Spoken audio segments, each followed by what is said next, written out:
పవన్ కళ్యాణ్ గారు ఇంకా ప్రమాణ స్వీకారం జరగలేదు.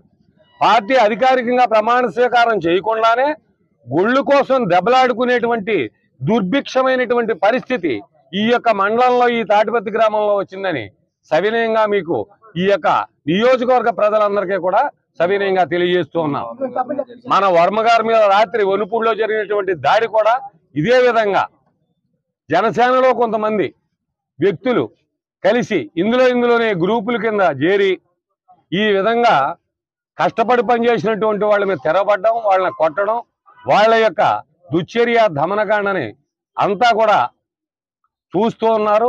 దాన్ని అదే వర్మ గారు కారు అద్దాల బద్దలగొట్టి ఇటుబేళ్లతోటి బద్దలగొట్టినటువంటి దుశ్చర్య వనుపూడి గ్రామంలో, అదే మా గ్రామంలో కూడా అనేకమైనటువంటి కార్యక్రమాలు దుశ్చర్యలు జరిగాయి.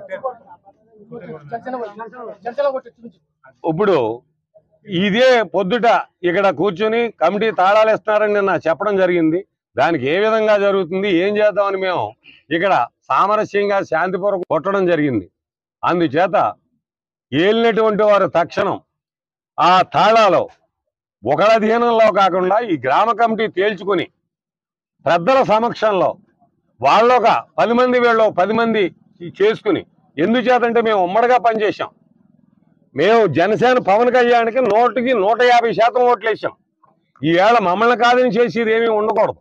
ఎందుచేతంటే ఏ కార్యక్రమం అయినా మమ్మల్ని వాళ్ళు గౌరవించవలసిన అవసరం ఉంది, మేము వాళ్ళతో తెలియపరచవలసిన అవసరం ఉంది.